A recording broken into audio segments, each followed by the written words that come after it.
Informação especializada, influente e confiável. Podcast MIT Technology Review Brasil.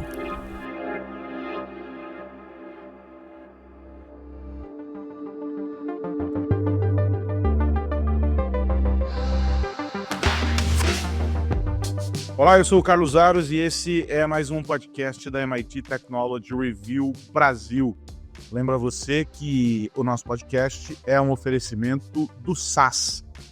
E nessa edição, a gente vai falar sobre uma movimentação que vem tornando o ambiente da web bastante disputado e que coloca, de um lado, entre aspas, aqueles que são os mais tradicionais da internet, né, os editores tradicionais, entre muitas aspas aqui, e aqueles que operam por meio de inteligência artificial. Uma disputa que vem colocando o mercado de cabeça para baixo, porque existe uma discussão importante sobre o quão invasiva a inteligência artificial tem sido sobre o ambiente da web, criando problemas dos mais diversos, e do outro lado, quão restritivo tem sido o movimento daqueles que operam por meio da web, dentro de mecanismos de buscas, portais, as estruturas das páginas de notícias e etc. Um movimento que vem colocando essas figuras em lados opostos do tabuleiro, e que, de alguma maneira, pode fazer com que a internet tenha, num futuro próximo, uma nova dinâmica, que pode ser prejudicial para uma parte dos usuários, pode ser benéfica para outra parte dos usuários, mas a gente ainda não sabe medir. A pergunta para você, Rafael Coimbra, é a seguinte: nesta briga que tem esses que eu coloquei entre aspas aqui, os editores tradicionais da internet, versus aqueles que operam por meio de inteligência artificial, quem vai sair vencedor? Eu espero, Aros, que tenha vencedor, porque a gente pode chegar num cenário, se a gente for especular bem, em que teremos muitos perdedores e talvez nenhum ou pouquíssimos vencedores. Só para explicar para o pessoal que está nos ouvindo, um panorama geral, até um pouco técnico, mas é importante para fundamentar aqui a nossa discussão, do que a gente está falando em termos de rastreadores, né? Você bem colocou, tem aqueles que produzem a informação, o conteúdo. Nós somos, por exemplo, produtores de conteúdo em múltiplas plataformas, mas quem está nos ouvindo pode ter um blog, por exemplo, um site da empresa. O que acontece? Essa informação foi produzida por você ou por alguém, e ela está disponível, obviamente, ao seu público. Pode ser ouvintes, leitores ou até clientes, se for uma empresa. E tem outro lado dessa história em que empresas como o Google, por exemplo, usam uma espécie de um rastreador. Vamos chamar um rastreador para facilitar, mas os nomes técnicos têm crawlers, spiders, bots. São programas de computador que vão até um determinado site e eles conseguem, se for o site aberto, eu estou falando de sites públicos, não aqueles que você tem que fazer login, colocar senha, mas você chega num site e esses robozinhos conseguem baixar o conteúdo daquele site e usar para o que eles quiserem. No caso do Google, por exemplo, o Google usa para organizar as informações, ele tem pesos, tem relevâncias, então quando você faz uma busca, ele tende a elencar ali naquele ranking o que é mais importante para você. Ele está monitorando seus dados, ele sabe as suas preferências e ele sabe as preferências do mundo inteiro, porque é o maior mecanismo de buscas do mundo. Então, ao cruzar essas informações, ele consegue entregar dado relevante para alguém.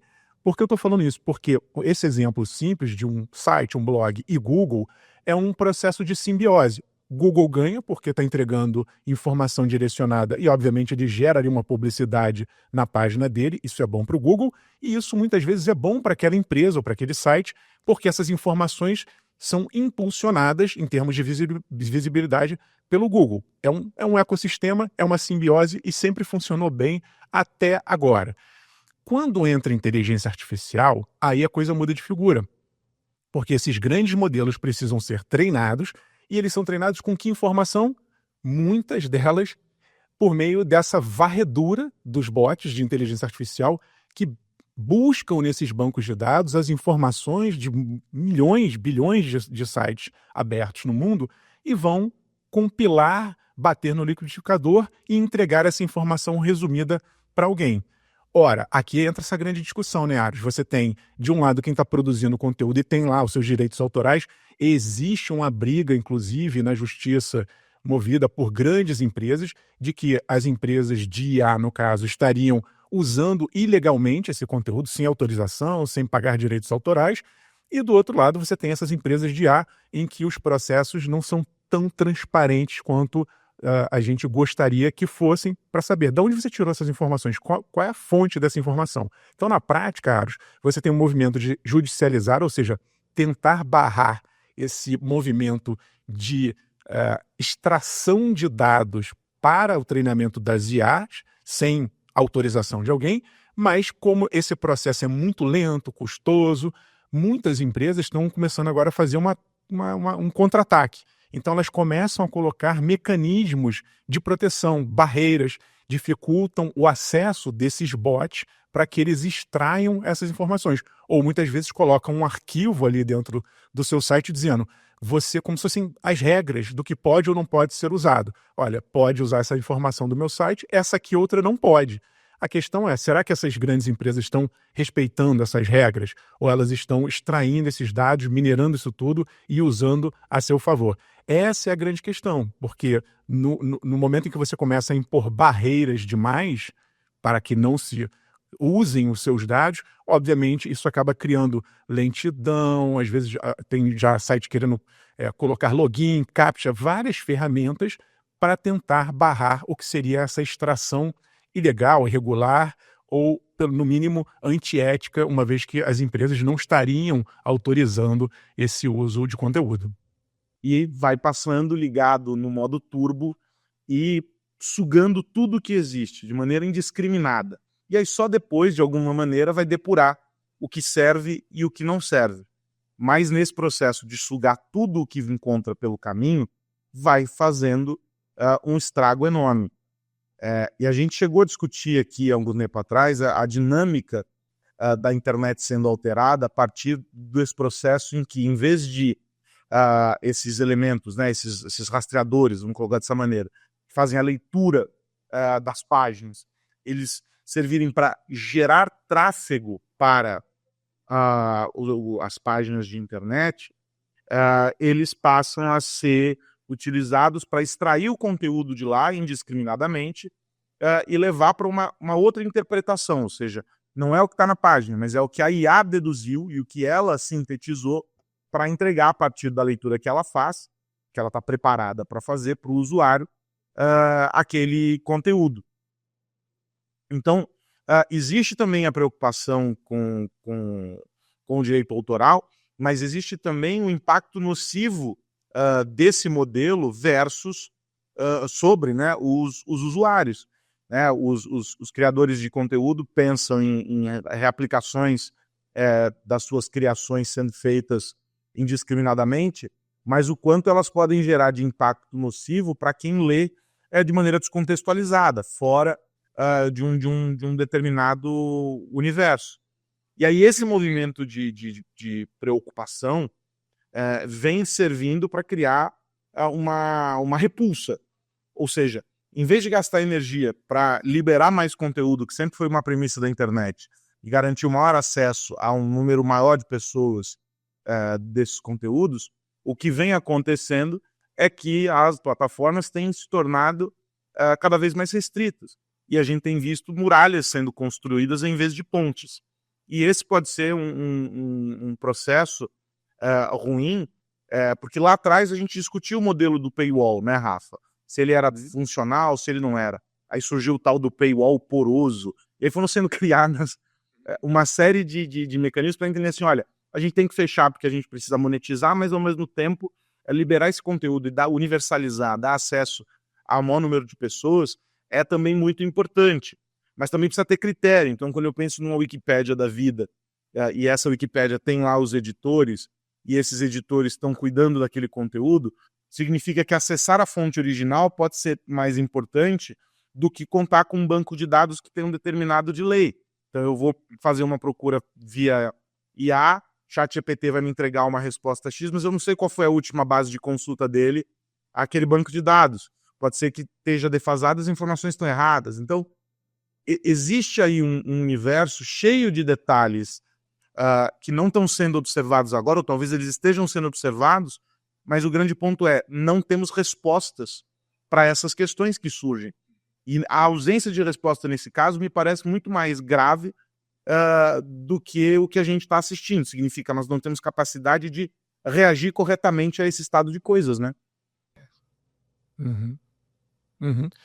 Tem um detalhe importante no que você está falando, Aros, que é a gente tentar entender o peso de cada um nessa história. Então, quando a gente está falando de grandes empresas, grandes portais de notícia, por exemplo, é óbvio que essas empresas têm um entendimento técnico do que a gente está falando, então conseguem fazer essas muralhas, como você está chamando, conseguem fazer ali os seus jardins murados, ou eventualmente, mesmo sendo plataformas abertas de conteúdo em que todo mundo consegue chegar ali de maneira simples, elas conseguem, por meio dessas ferramentas que eu estou chamando aqui de defesa, criar ali algumas restrições relacionadas a esses bots invasivos da inteligência artificial. Olha, aqui você não pode pegar esse conteúdo, ou se você pegar, eu vou te processar. Você consegue meio que, não vou dizer controlar totalmente, mas dificultar essa extração indevida de dados.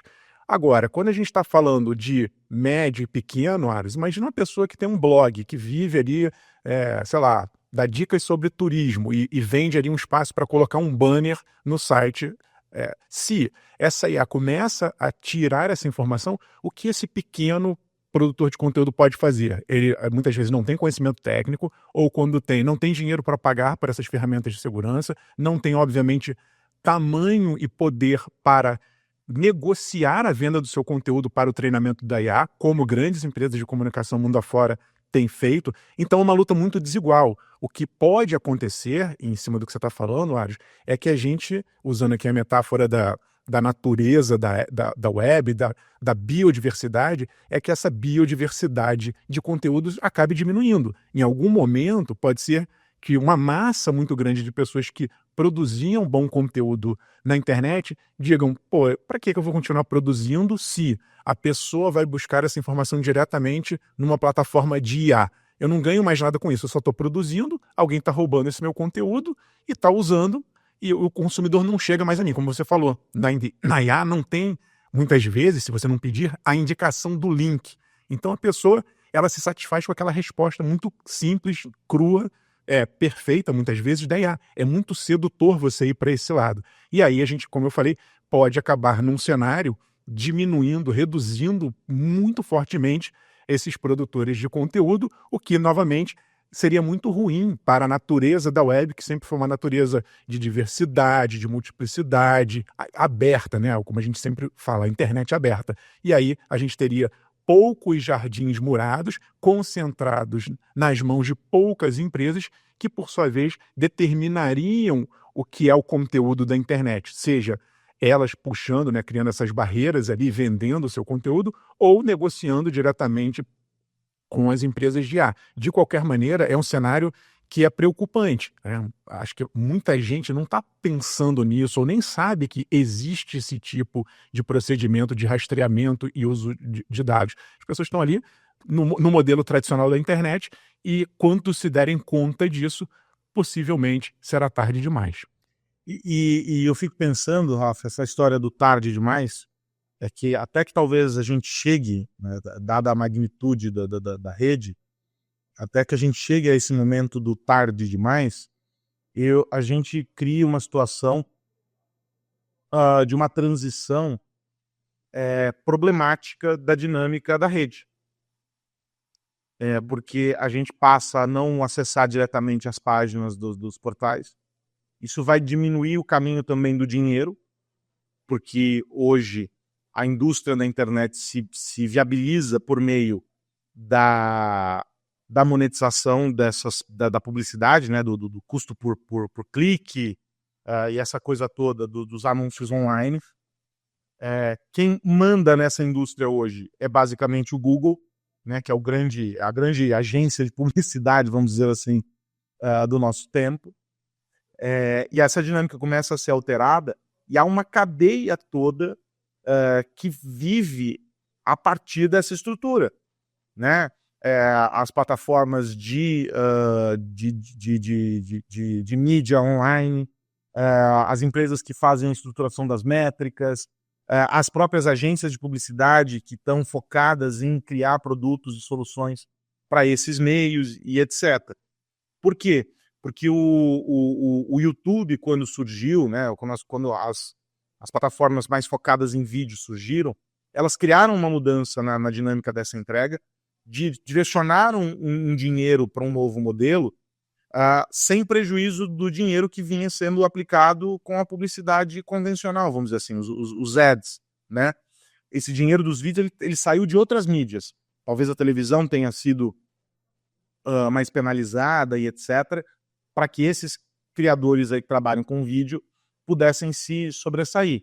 Agora, com essa nova dinâmica, a própria indústria da publicidade vai precisar se reinventar.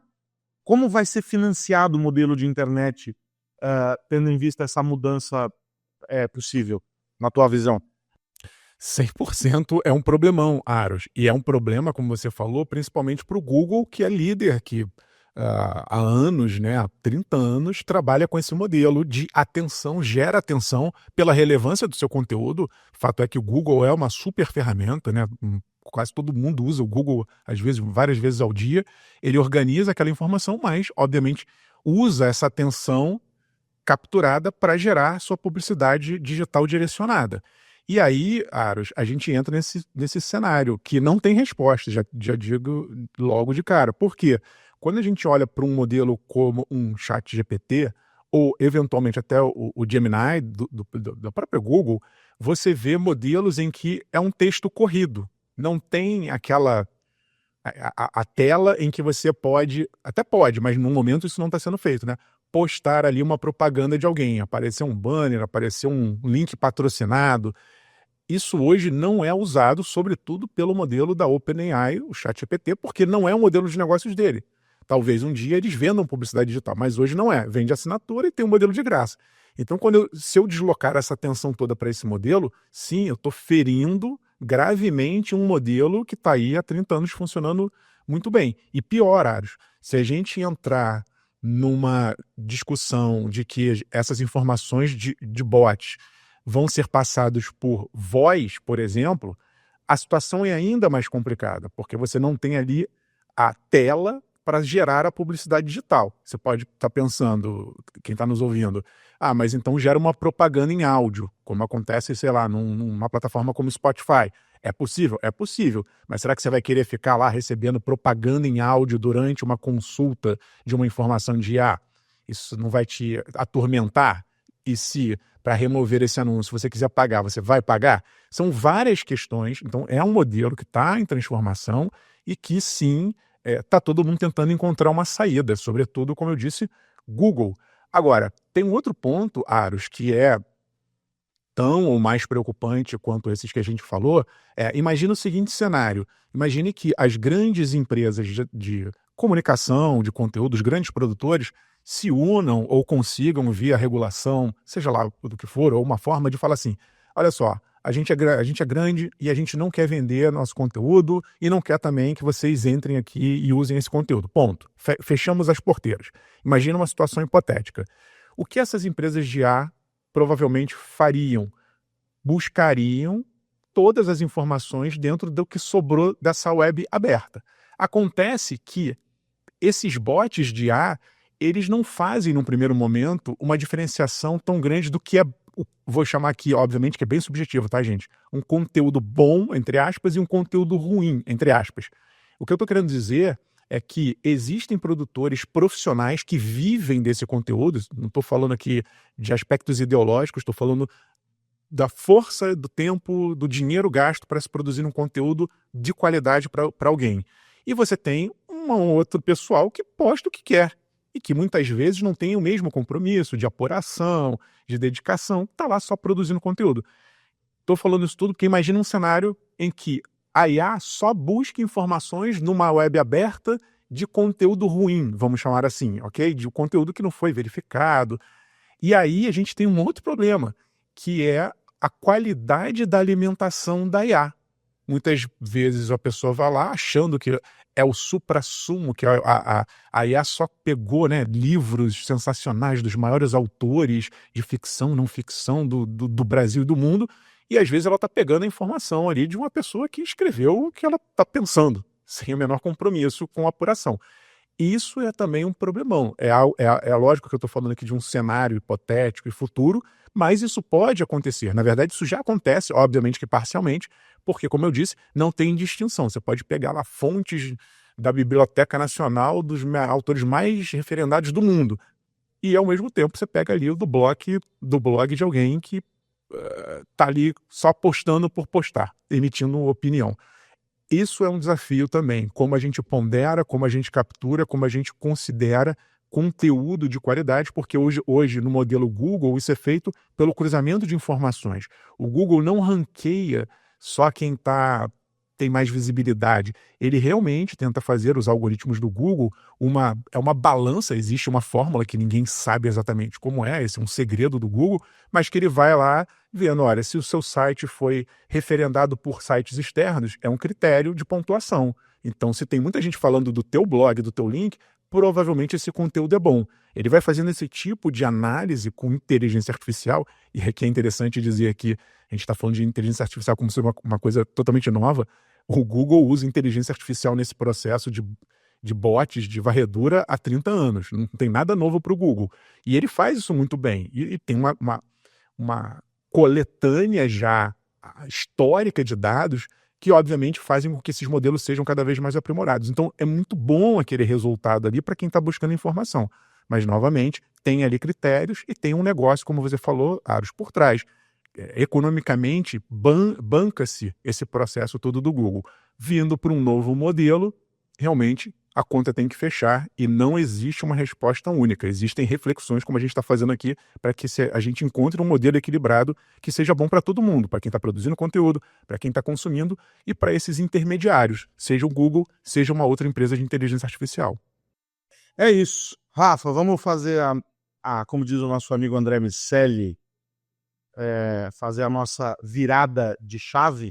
Eu queria destacar um assunto dessa semana, antes de você me contar o que você vai destacar, que é a decisão, não é, dos Estados Unidos, que foi seguida pelo Reino Unido, de não assinar uma declaração que pede inteligência artificial inclusiva, ética e sustentável. 58 países aprovaram o texto que foi apresentado na cúpula de inteligência artificial de Paris.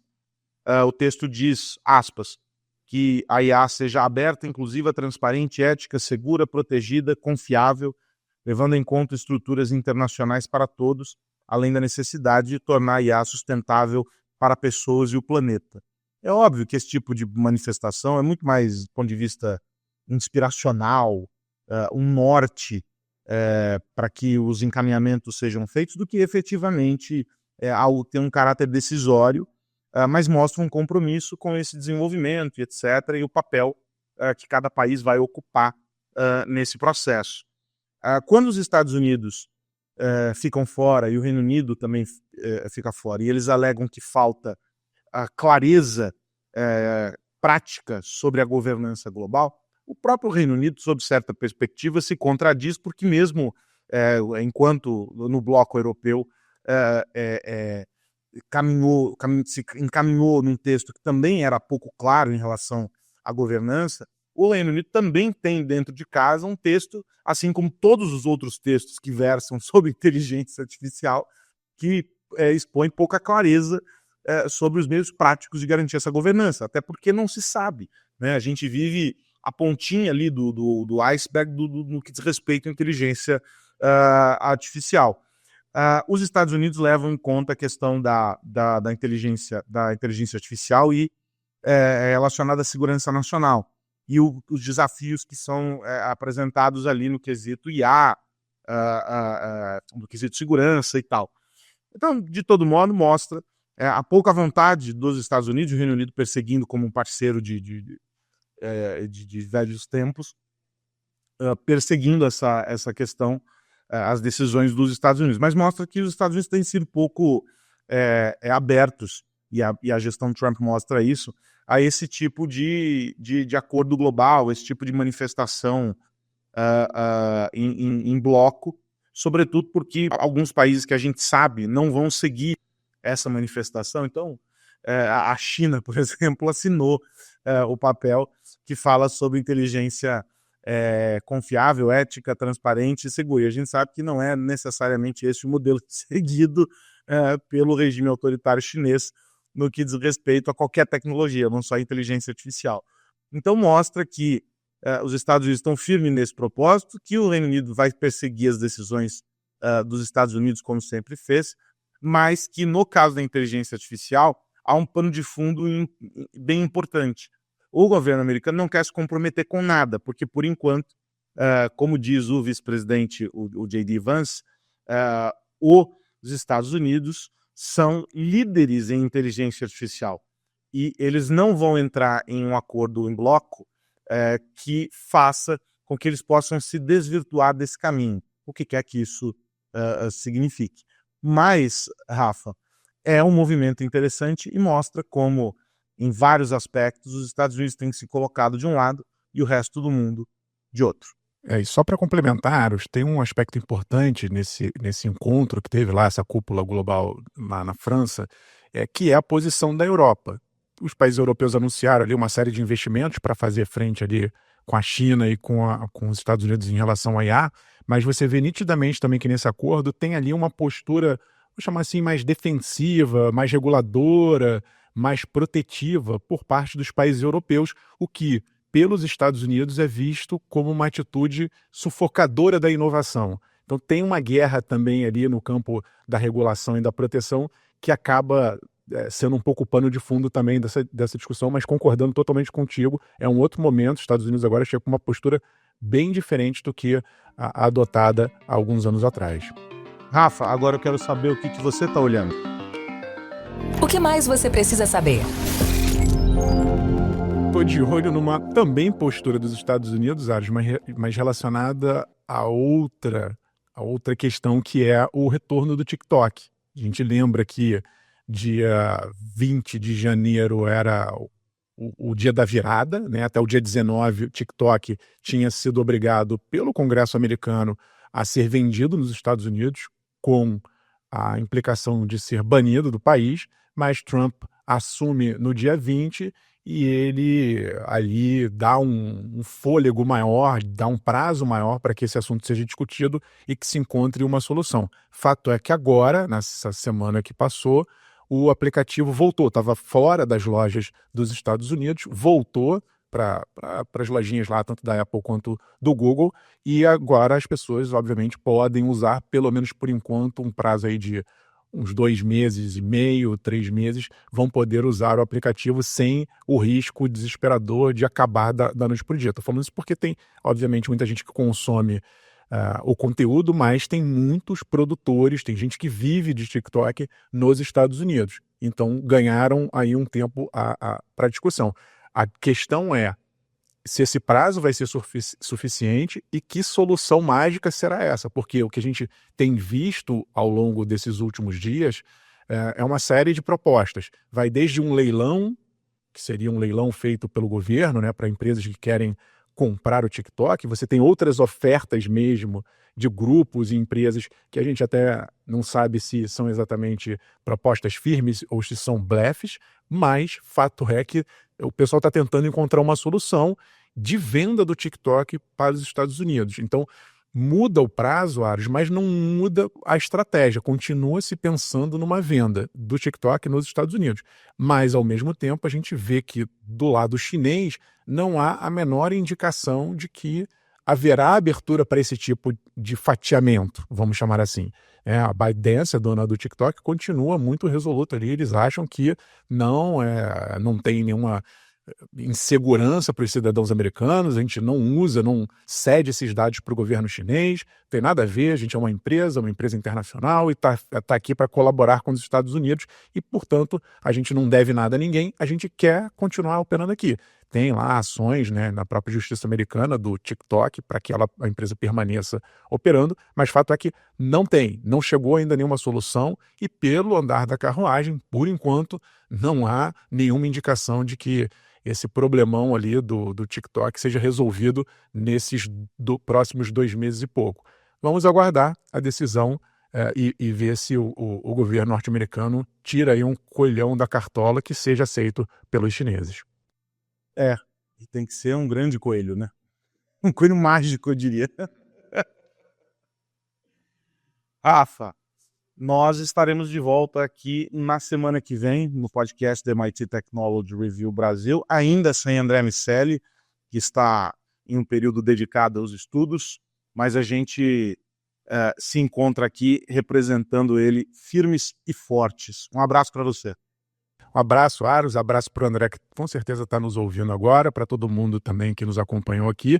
E convido você que está nos ouvindo a 2 coisas. Se você não é assinante, seja assinante, porque você vai receber, por exemplo, uma newsletter semanal em que esse assunto que o Aros acabou de comentar também está lá. A gente faz algumas reflexões, faz análises sobre os principais pontos da semana. E também te convido a visitar o nosso canal no YouTube. Pode ser que você esteja ouvindo o podcast agora pelo YouTube, aí dá um pulo aí nos vídeos do lado, tem muito conteúdo interessante. Essa semana a gente está falando ali sobre, será que a inteligência artificial, o uso exagerado pode nos emburrecer? É, por exemplo, um tema que está lá no vídeo dessa semana. E se você não conhece as nossas redes sociais, dá uma rodada aí porque tem muita coisa de graça para você consumir. Um grande abraço, até semana que vem. Um abraço, Rafa, e quero lembrar você que esse podcast é um oferecimento do SAS. A gente se encontra aqui na semana que vem. Um grande abraço. Tchau, tchau. Você ouviu o podcast MIT Technology Review Brasil, apresentado por Tech Institute.